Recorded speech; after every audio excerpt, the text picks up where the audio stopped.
Well, I like to tell people that I was just it was inspiration by God. I'm a very spiritual person or person of faith, and I respect the different faith traditions, but I practice the tradition of Christianity, and so I reference God a lot. And I tell folks, man, that this movement that we've seen just make such tremendous strides was something that was divinely inspired, and divinely led as well. And I think that that made a huge difference. So this was obviously, and I'm saying it like everybody knows. I mean, many in our audience knows the story, but just to be clear, Amendment 4 was the vote in Florida to restore ex felons their voting rights. Um, Yes. right, and so Desmond, you say it was divinely inspired. Now, forgive me, brother, I don't know a lot about your history, but what about you? Is there anything in your life Yes. that's this specifically pertain to you? Are you an ex felon yourself, or a family member, or what? Well, yes, I am, and the Okay, term that we use in Florida is returning citizens. good. I thank you for sharing that with me. That's a better word. I like that better. And there you go. But no, back in 2005, man, I was recently released from prison. I was hooked on drugs. I was homeless and standing in front of railroad tracks waiting on the train to come so I could jump in front of it. The train didn't come that day, and I ended up crossing those tracks, and I went in to check myself into treatment. After treatment, moved into a homeless shelter, and while there, I decided to do something so I didn't use drugs anymore. I was tired of just going back and forth with this drug thing, and I enrolled in college, and one thing led to another, and I eventually graduated law school in May of 2014. Wow. You know, Congratulations, brother. and thank you. But guess what? Because I lived in Florida, I couldn't even practice law. I couldn't even sit for the bar because my civil rights have not been restored, in spite of the many obstacles that I've been able to overcome in my commitment to community service. And so there are hundreds of collateral consequences that people with felony convictions face in Florida, with the number one thing, in my opinion, being that I couldn't even vote. So when my wife ran for office in 2016, I couldn't even vote for her. But now, folks would think that that is the motivation or the reason why I got into it, but it wasn't. What was the main reason was the stories that I heard throughout the state of Florida from people from all walks of life. I'm talking about white, black, progressive, conservative leaning folks, people who made mistakes, paid their debt, and could not be a part of society anymore because of Florida antiquated laws. And so there was, like I said, there was that moment in time back in 2011 when it was like, man, you know what, something had to be done. Hmm. And what came out of that was the second chance movement, a voting restoration amendment that we worked like this was a pure grassroots led and bred movement that just culminated into, like I said, an impressive victory. But let me share this with you. When we won, when this amendment passed on election night, it garnered over 5.1 million votes.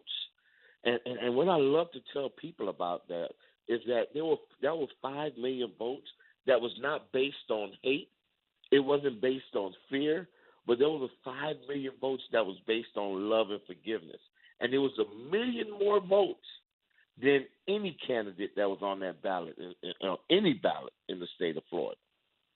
And that says something. Yeah, no, that is impressive. And Neil, I'm coming, but I just wait real quick. I may have missed something.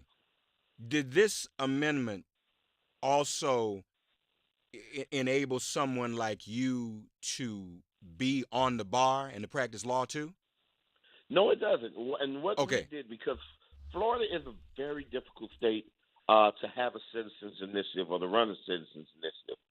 They have such a high bar. One of the things is that they have what they call a single subject rule, so we can only deal with one issue at a time. I see. And Okay. then the other hurdle was that we needed at least 60% of the voters to vote in favor of it in order for it to pass. I see. And so we picked voting because guess what? Nothing speaks more to citizenship than being able to vote. Yeah, I right? got And you. I so got you. that's So what so we so that's so what that's we that's the centered on. next thing to get people's rights to practice law restored. That has to be its own separate thing, if I'm understanding you correctly, right? Yes, you're I correct got with that. okay. So I want to do this because Neil's on and he's been patient. So in deference to Neil because of his patience, I want you folks. We're streaming on Facebook, Twitter, and YouTube. All you need to do is go to Facebook, Twitter, and YouTube, make it plain, and look at what's on the screen right now. Neil has the coolest Twitter profile picture I have ever seen. Okay, and that pretty much says all. I want to talk about that. He has a picture of himself and Desmond with the Miami Vice logo, and they're dressed like the Miami Vice dudes, but they actually have on. The logo doesn't say Miami Vice; it says Miami Rights. Neil was the political director for this campaign, right, Neil? That's right. That's right. Hey man, that's a really cool Twitter header, man. That's you I did that. You appreciate did it. that. You did that yourself. Well, no, what happened, and I love listening to Desmond's story. But this is a very non-traditional campaign. We have people from all walks of life. Many of us who have past felony convictions, like myself, like Desmond, so many members of the leadership of this movement, and so we're committed to this whole non-traditional campaign because it came out of the pain of dealing with a broken system that Yeah. this whole movement started, and God gave Des a really powerful vision. We got behind it.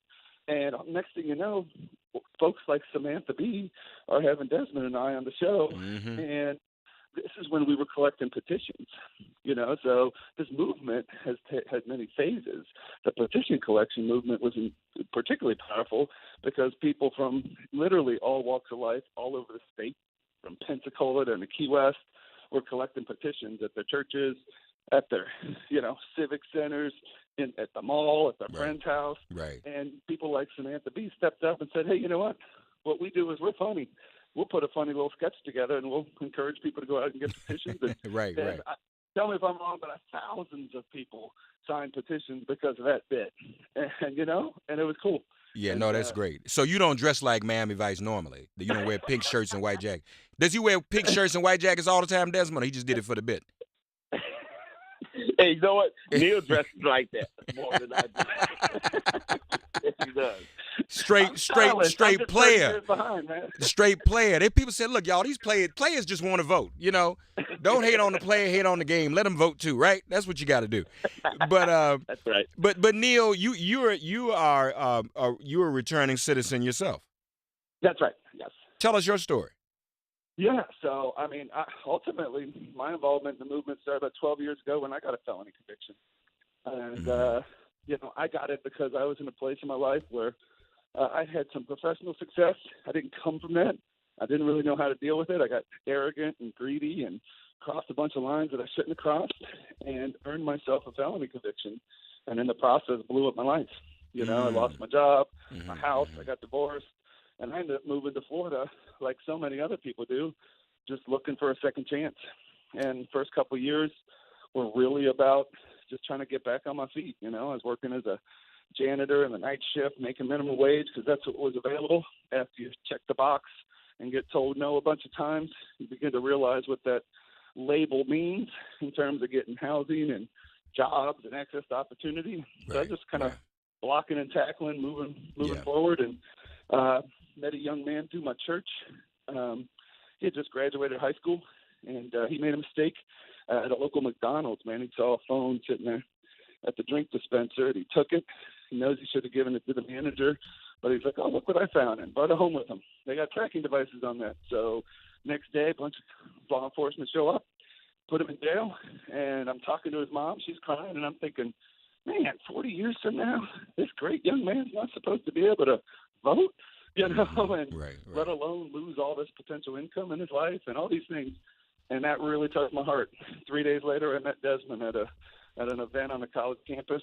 I'd been working in conservative politics for 20 plus years, and man, we just hit a friendship right away. By the end of that meeting, we were talking, and I realized what he was leading, and he gave me an opportunity to get involved. And man, that was 2015, so it's been a long time since then. And we're grateful for all the people who joined this movement and helped get Amendment 4 passed, because it's going to change a lot of lives. So you said you got divorced. Now I'm looking again at your Twitter. Who is the woman in the avatar? Who is that? Oh, that's my wife. Yeah. Oh, so you got remarried. Yeah, absolutely. That's not the wife who left you. Yeah, that's right. She's awesome. And it's funny because I moved to Florida thinking, I don't even know what's next in my life, man. I'm gonna be here for 3 months. My dad had a health issue, and we had some family stuff that we needed to take care of. So I was like, okay, that's my bridge to what's next. I'll be here for 3 months, and I met Pam, and it's been 12 years. So Desmond, you got to help your boy. You got to help your brother out, man. You can't have. It's kind of defeats the purpose to have the player picture with the pink shirt and the white jacket. Then up under that had a picture of the wife all hugged up. You know, that kind of Desmond. One negates the other. You know what I'm saying? So, Well, we're grateful. We're both grateful to our wives that allow us a little leeway. I know that's right. And be celebrities. Be celebrities. But look, I know that's right. But when you get home, all right, y'all, we saw you on TV and y'all leading this movement. But that trash still need to be taken outside. Yep, it's business as usual. I know that's right. Well, guys, no, this is great. But so listen, here's the question I have, y'all, and I don't mean to be indelicate. And if y'all can't answer, if you want to be, bro. But if y'all can't answer or want to say no comment, that's fine, because even that'll say something, okay? But I was a big supporter, and I know you guys, your organization is nonpartisan. I take it, correct? Yeah. But if we just do a mathematical analysis, I did endorse Andrew Gillum. What you guys had on the ballot was so positive, so taking a while to get people to realize that, to even use that terminology and to see formerly incarcerated people as returning citizens. If the Florida electorate was that evolved on the issue of Amendment 4 and returning citizens, I can't reconcile. So I don't know if you can comment on that related to that, but am I coming out of left field? Let me. I'm gonna give you 2 points, and then I'm gonna turn it over. Okay. To Neil to let him wrap it up. Please. But point number one is this: is that we got over 1 million more votes, chances. All right. That's number one. Number two is that a lot of the analysis that you're seeing or have been seeing, even leading up to the election, was wrong. It was misleading, all right? Because a lot of the analysis is based on people who were incarcerated, right? And so people will look at the prisons and see, oh, well, the majority of people in prisons are black, right? So they normally seem that the majority of people who get their rights restored are going to be black, which then leads them to conclude that the majority of people whose rights are restored is going to vote for Democrat, because for some reason, black people are the only race of people who are pigeonholed into one political party. I got you. Right. But here's the reality.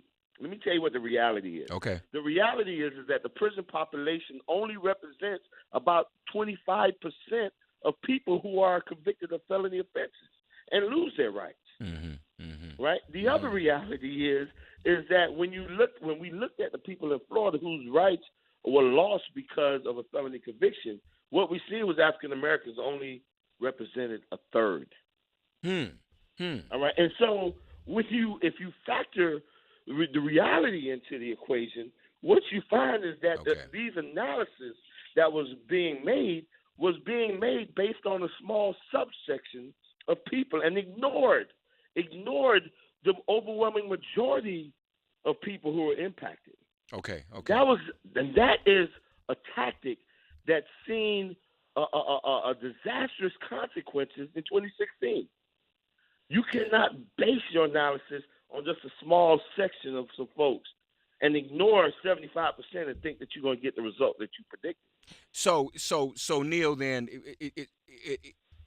even people of the conservative ilk voted for Amendment 4. I guess that's the bottom line, correct? Yeah, when I think about how we kind of walked this whole thing out, and I love having conversations like this where you get a little bit of time to talk about it. Okay. is that if you think about the movement, right, it started from people like years ago, 2011, a long time ago, people literally from, a little church up in northern Florida, a little group of ladies whose, husbands or sons happen to be incarcerated who live, in Miami-Dade, and you start to get this movement, and it really is an everybody thing, right? So it builds on, and it's always been about the people, right? In those moments, nobody knew who was going to be running for office in 2016, 2018, and so it was always about the people, right? Okay. So for me, there was these amazing moments where at the very same couple days, we would have folks at the biker event in Daytona, with a bunch of their friends who are DeSantis supporters, and then our folks, really focused on Amendment 4. But that's, or a fishing tournament in Central Florida where we didn't ask where people were voting, but you kind of got the impression, you're like, oh, okay, this is, I think that this is a more conservative crowd. And at the same day, you'd have an event going on, Amendment 4 event going on up in Jacksonville that had a little different flavor to it. But we're all us. Like our movement is an everybody thing. And we really feel like there was some truth in that, especially as you start to move forward and you think about the real challenges that lie ahead, because I think Desmond laid it out perfectly. The first step, the limited step that was given to us by the way the Constitution system in Florida works, is get your voice back. And so a lot of people are like, well, now what? And we think there's a lot of issues like Amendment 4 that unite us beyond the partisanship. We think you can walk into any town in this state and say, hey, isn't it crazy that 70% of the job licenses in this state can kick you out if you have a felony conviction? Like, how come I can't be a barber? Like Republican, Democrat, like that offends our sensibilities. And it stems from the same long history of disenfranchisement. And so we think there's an opportunity here to continue to move forward and make real change that progresses our state in a positive way. But it sounds like, and someone else said this to me too. And I think, well, first of all, one thing I want to lift up: Neil Volz and Desmond Meade with us, folks. Amendment 4 in Florida Rights Restoration Coalition.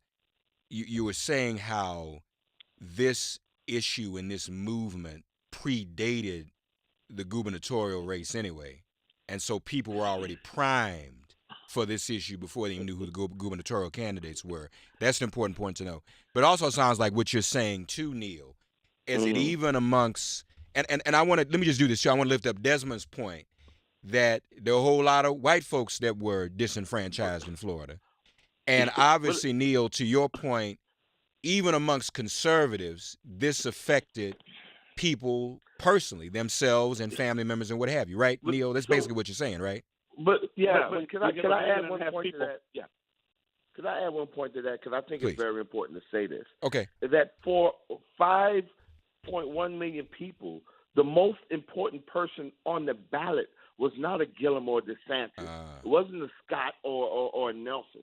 The most important person on the ballot was a loved one that they were voting for. It was Pookie. It was Ray Ray. It was John. It was Neil. It was Desmond. Desmond was the most important person on that ballot. You know what I'm saying? And so that is a theological difference. You know what I'm saying? Between the what we've seen in typical elections. This was an amendment that dealt with people over politics. It dealt with people's personal pain. It dealt with families who did time with their loved ones or who suffered with their loved ones because of a felony conviction. This was an initiative about love, man, at the end of the day. And I do believe that love trumps all of that stuff. Neil, you wanted to say something too? No, that was kind of where my point was, because I think that's so true, is the idea of the role people in the community and families played in this, and that was the central focus. Yeah. And that was, I get it. I love the way Des said that. Like, people were, when they went in and they looked at that ballot initiative, they were not thinking about elected officials. They were thinking about an aunt, an uncle, a neighbor, a friend, and that's how you get, to have a real conversation with real people, across the state. I think of some of those examples that I said earlier. Some of those events, I loved those events. because it included real people who 2 years earlier were scared to tell their best friend that they had a felony conviction. Next thing you know, they're standing up in front of 150 people at their community saying, hey, let me tell you about my story. And then it becomes about them, not all the other stuff. So, Neil, this goes into immediate effect because of the amendment. So right now, today, boom, I'm a returning citizen and I can vote. Well, the way it works in Florida is so there's a process of it has to be enshrined in the Constitution, written into the Constitution. And so actually the effective date is January 8th. Oh, okay. I got you. That is the date. And this is what's called a self-executing amendment. So that does not need, the legislature to enable it in any way. This is, hey, man, we're ready. Let's go kind of thing. Now, what I don't recall, Desmond, and 22 minutes before the hour, Desmond Meade, Neil Volz Neil Volz, I should say. That's his Twitter handle. This is Miami Vice, y'all. They led the movement. They organized. They were the people who got this campaign done. Did any of the candidates, though, weigh in on it, or did they kind of stay away from it, Desmond? Did any of them? Listen, so let me tell you, one of the beautiful things, I'd say the second, but behind voting, the second most powerful expression of democracy at work is when citizens, voters, take matters into their own hands. Right. And they're basically telling a politician that this issue has been in your court for way too long and you've done nothing with it. And so we're going to take this thing out of your hands and we're going to do the right thing, right? And so we were set up to say, listen, politicians, keep your hands out of this. We don't even want you involved, right? Okay. We don't need your endorsements. We don't need any of that stuff. Now, at the end, did some people weigh in? Of course they did, but they had nothing. Let me tell you, nothing to do with this, because at the end of the day, Neil said it best. This thing started before anybody decided who was running for governor. Well, congratulations. This is great. And again, it is good for Florida, because I'm gonna be honest with you, Neil. Some folk still see y'all state as being a little bit backwards when it comes to some progressive issues. I agree with you, though. Huh? I gotta tell you, we got work to do. I kind of disagree with you. Okay, come on. I think that this is good not only for Florida but for the country. Oh no, I agree. It is good for the country. What happened in Florida is an example. Is actually a shining light, man. Yeah. In this day and age, with all this hate and fear and stuff that's going on, right? That we're able to actually win something that's based on of love and forgiveness, man. This shows what we can do when people from all walks of life can come together along the lines of humanity, not along the lines of race, not along the lines of political parties, but along the lines of humanity. This is what we can do. Right. And so this is a light that needs to be shined brightly throughout this country. Well, there is hope. I think we're saying the same thing, and it's good that light is coming from Florida for a change. I mean, it still says a lot about your state. It is a light for everybody, but the fact that it's coming from Florida says a lot. It's good to have something this positive, this progressive, this loving coming out of Florida. So I'm saying that as a compliment. I appreciate that. Because I appreciate what you're saying, and here in Florida we like to say, hey, we count our blessings and then we recount them. So it's like I get what you're saying. Like moving forward, but we got. I love it. We ought to make that as a hymn. That's this church song. Count your blessings, count them one by one. But in Florida, recount them till they're done. That's maybe we need to change the church hymn. Lord have mercy. Look, you guys are great, and let me do this. Let me get a quick call in because a couple people want to start. Stuart's actually in Florida. Stuart, God bless you. 18 minutes before the hour. You're on with Neil Volz and Desmond Meade of the Florida Restoration Coalition. Go right ahead, Stuart. God bless you. Thank you, and I agree with the gentleman wholeheartedly. This had been needed to happen a long time ago, and if you look at how much it was passed by. This crossed both party lines. Sure, yeah. Because both parties knew what was taking place was wrong. Now, there is a provision for different, like rape and something of this nature, that they will never get their rights restored, and that's as it should be. Because I look at someone who has smoked pot, getting a felony conviction is as stupid as I've ever heard before in my life. So, Desmond, tell us about that. There are stipulations there for certain crimes they aren't restored. Is that the case, Desmond? Do we still have Desmond? Yes, I'm here. Can you hear me? So you was the call is saying that for certain felonies. So what are those?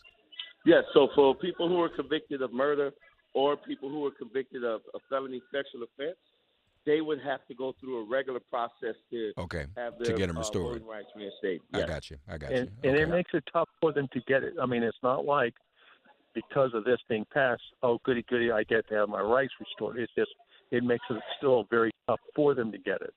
But, as far as, restoring the right, it should have been done a long time ago. Right, like I said, both parties voted for it quite well. I signed the petition for this to get it to be pushed forward. So I was one of the ones who was there, supporting it. All right. Being a Republican, I just said I think it's a great thing, and it should have been done a long time ago. All right. Sounds good. Thank you, Have a Stuart. great day. Enjoy your day, to Stuart. Now, folks, so what we have done, just before we go, and I really appreciate both of you guys are great. It's really a pleasure to meet you. We have the skit or the clip from Samantha Bee, Miami Vice. I just want y'all, it's just a few seconds. I want y'all to hear this. Hear these two guys in their roles. Are you all considering doing a TV show like this, Miami Rights? Y'all should. Oh, man. But y'all should. Now, everybody, let's take a listen, folks. This is the two of them on with Full Frontal and in their roles in Miami Rights. Take a listen. Because of the grassroots nature of what we're doing. We meet people at the coffee shop. We meet them at the church. We meet them in their businesses. Your partners driving around Florida trying to put some good back into this crazy world. That's right. That's about right. I feel like we could sex it up a bit. Everything's more fun in a blazer, right? Oh, no. Roll the titles! Desmond and Neil are on a mission.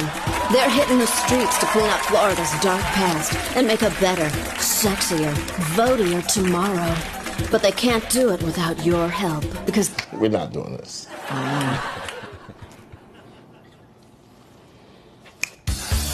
Coming to a ballot near you.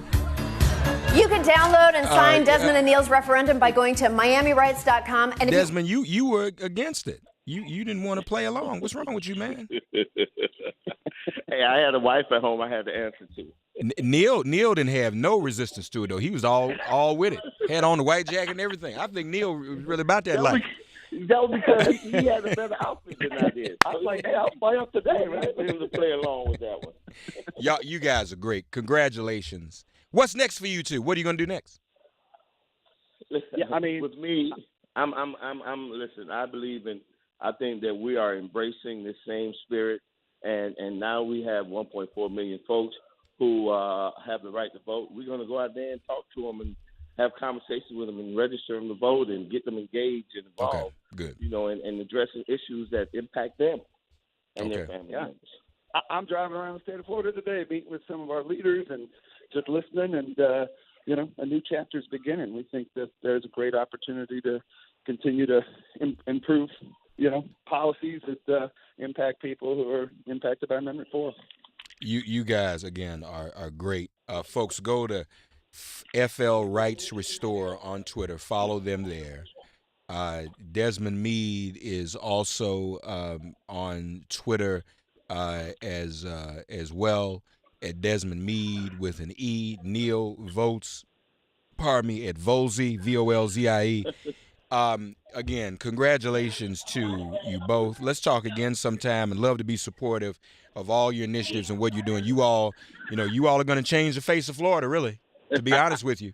Thank you. And congratulations. All right. Thank you, Miami Vice. Okay. Hey, thanks. We sure appreciate it. And y'all need to let me come down and hang out, ride around in the convertible with you. I got a white jacket, white linen jacket. I can roll. Hey, you're more than welcome. Hey, now that we brought some sunshine back to the state and listen, I'm not married either, so I won't even have none of the. I can do some things I guess y'all wouldn't do. All right, that'll work. All right, let me behave. Thank you so much. Thank you, brothers. Hey, thanks, man. Take care now. All right, take care. 866-99-SIRIUS, 866-997-4748. That was fun. This is your wake-up call. Wake up! Be more purposeful about how you use your money. Build black, buy black, and bank black to build wealth in the black community. Black people spend $1.2 trillion a year, but those dollars don't circulate in the community. All right? And there needs to be a sense of urgency to improve the economy. The Bank Black, Buy Black, and Buy the Block movements are so important, including purchasing and holding on to real estate in the community. Pay attention to where and how you spend. And remember to save and invest your money by moving your money to One United Bank, the largest black-owned and first black internet bank in America, and FDIC member. You join the Bank Black movement using your Mona, Amir, or Lady Liberty Visa debit cards with their powerful, proud images celebrating blackness. Shows the world that black money matters. Just go to oneunited.com. That's oneunited.com. Open an account and get your Visa debit card so you can bank black, buy black, and build black today. We'll take a break. We'll come right back. Sirius XM Progress 127. Resistance Radio. Get woke and vote. Get ready for impeachment. This is MIP. Oh, the times they are a-changing.